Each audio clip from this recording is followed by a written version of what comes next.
It rained overnight, however, only for an hour or two. We got to pack up a wet tent. Hopefully we can dry it out this Harvey when we set up. Geordie was heading east this morning while we continued west. On the road over to Springshaw, the clouds opened up and let us know we were riding bikes. I'd put my raincoat on before leaving Rolleston. Meanwhile, Wheelie chose not to. I think he regretted that choice in the middle of that downpour. We pulled up at Springshaw for some breakfast. The start of the regulation breakfast and coffees. It was a good feed, certainly helped warm us up. Wheelie needed to adjust the rear shock spring due to the weight of gear on the back of the bike. It was handling terribly. We asked around town for a mechanic shop to get a drift and hammer to tighten it up. After a bit of riding around, we were in luck with the tyre shop.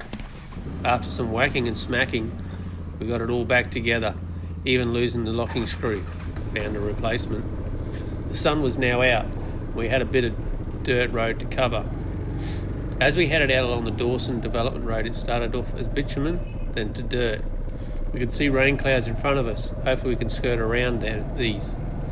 We stopped to put the rain jackets on, hopefully keep our inner layers dry. Meanwhile, no luck here today. We rode into a full-on rain event. Our pace slowed a bit. However, we kept moving forward. We passed a farmer parked up on a property entrance. I reckon he was probably laughing at us, knowing what was ahead of us.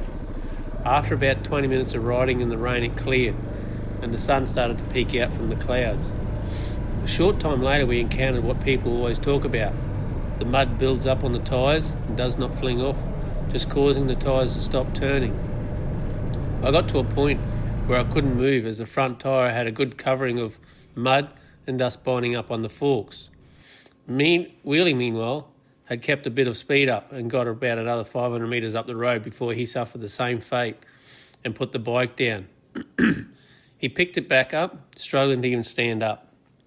He wandered back to me to see if he could assist me. Unfortunately not. We tried a couple of times, however only going about 5 metres at the most. We looked at the road and had a bit of a yarn about our situation. All we could do was give it some time to dry and have another go. So we parked our backsides under some trees and waited. Morning. After about an hour and a half, we stepped onto the road. It's not sticking to our boots. Blackall. So a couple of sticks were found and we started to clean the excess mud off. Black clouds I got my bike down to Wheelie's bike and the mud started to build up again. Suiting up, Again, just in a case. bit of discussion and we decided to Good try morning, riding Wheelie. along the edge of the road on the grassy area run and this morning, hopefully Wheelie. get enough momentum to allow the tyres Bit of rain, Yeah, to a little throw bit moisture the on the mud track. off. nice latte. Wheelie was Yeah, first. yeah, Success. breakfast at He Springshaw got about was 500 spot on. metres down the road into a dry area and pulled Bacon up, and eggs. waiting for me to have Anyway. a go. I followed his Keep lead going that way. and got through Get to and Yarraka moving. for pizza I didn't tonight. stop though. Oh, dears. I just kept moving. Wheelie got going again and we rode along at a steady pace. We had about 60 kilometres to go before we were off this road. There were numerous sections that the bike had both tyres slipping. Momentum was our friend. Hopefully enough without putting us on the deck. Our original plan was to turn right at the end of this road and ride over dirt roads over to Blackall. However, seeing as we had so much fun waiting for the road to dry earlier and time was getting on, we chose the bitumen road to Tambo, then up to Blackall.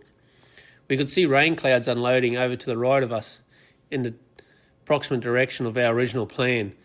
Better to stay away today. Our planned destination was Yarraka tonight. I think that might be a long shot. We rode into Tambo and found a washdown pad to remove some of this mud still on the bikes. As we rode into Tambo, I noticed oil leaking out of my right fork leg seal. Need to try and rectify that before we go too far. So down to the servo to get some spray and clean it out. It seemed a lot of oil had leaked out, so we found a trucking business and got some ATF to top it up. I think we overfilled it, as it was shockingly stiff as I rode to Blackall, plus a spanner to undo the cap. Once this was sorted, we headed up the bitumen to Blackall.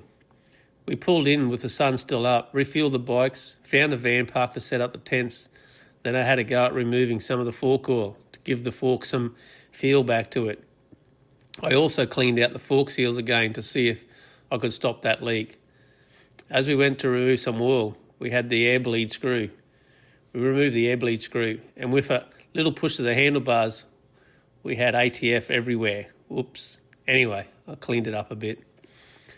Time to clean up and go and have a feed and a beer.